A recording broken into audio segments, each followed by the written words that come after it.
नमस्कार भाइयों, कैसे हैं आप सब। उम्मीद करते होंगे आप सभी अच्छे होंगे।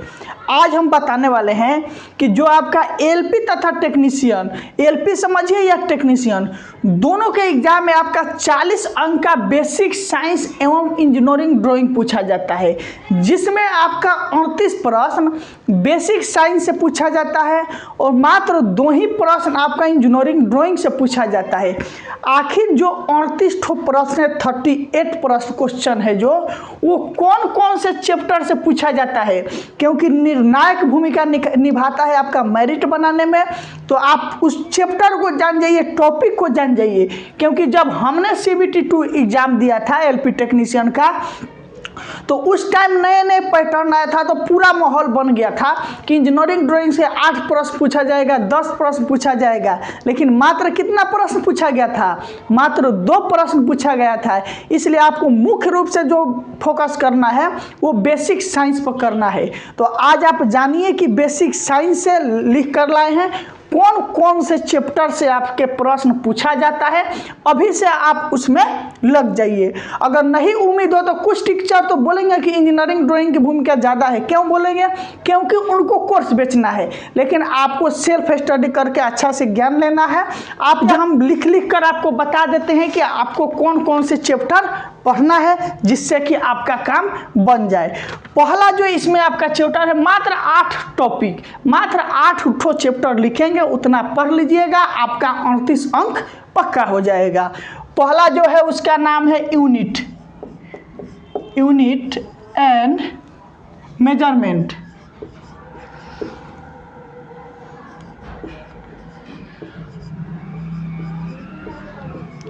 यूनिट एंड मेजरमेंट, मात्रक और मापन, यूनिट एंड मेजरमेंट, इससे प्रश्न पूछा जाता है। मात्र 8 चैप्टर है, इतना कवर कीजिए। आपका जो 40 का बेसिक साइंस एवं इंजीनियरिंग ड्राइंग है उसमें आपका 38 पक्का हो जाएगा।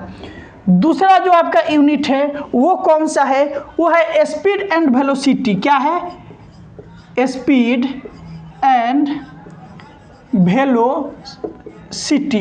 ठीक, स्पीड और वेलोसिटी को पढ़ जाइए। ये सभी का सभी चैप्टर आपका फिजिक्स से ही पूछा जाता है। बेसिक साइंस में आपका केमिस्ट्री और बायोलॉजी नहीं रहता है। तीसरा जो आपका चैप्टर है वो पूछा जाता है, वो आपका है वर्क एनर्जी एंड पावर। क्या है? वर्क एनर्जी और पावर। पहला आपका यूनिट एंड मेजरमेंट, दूसरा है स्पीड एंड वेलोसिटी, तीसरा है वर्क एनर्जी एंड पावर।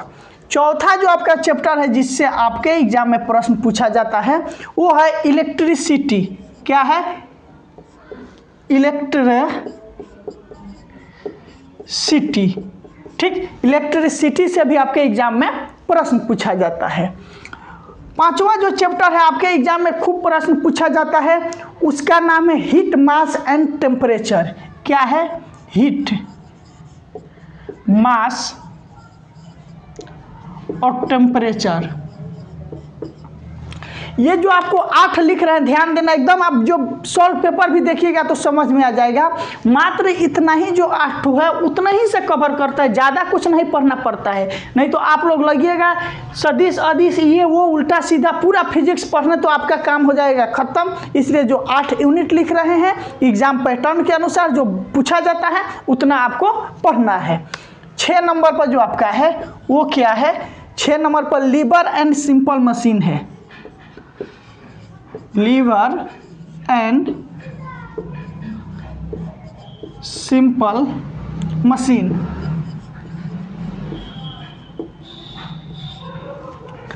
सात नंबर में जो आपका चैप्टर है, 6 नंबर में है लीवर और सिंपल मशीन, जो है इसको पढ़ जाना है। 7 नंबर में है इन्वायरमेंट,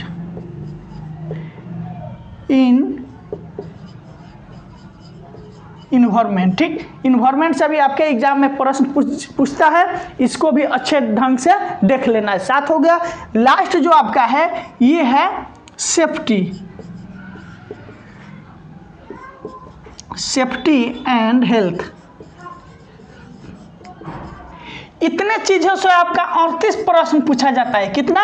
29 प्रश्न और मात्र 2 क्वेश्चन, कितना, मात्र 2 क्वेश्चन आपका इंजीनियरिंग ड्राइंग से पूछा जाता है। आप सॉल्व पेपर भी देखकर जान सकते हैं। इसलिए ज़्यादा फोकस आपको बेसिक साइंस पर करना है। इंजीनियरिंग ड्राइंग पर एकदम कम से कम फोकस करने की कोशिश कीजिएगा, क्योंकि 38 में आप इजीली रूप से यहाँ से 30 से 32 ला सकते हैं, क्योंकि ज़्यादा चैप्टर को इसमें कवर नहीं किया जाता है, पहला।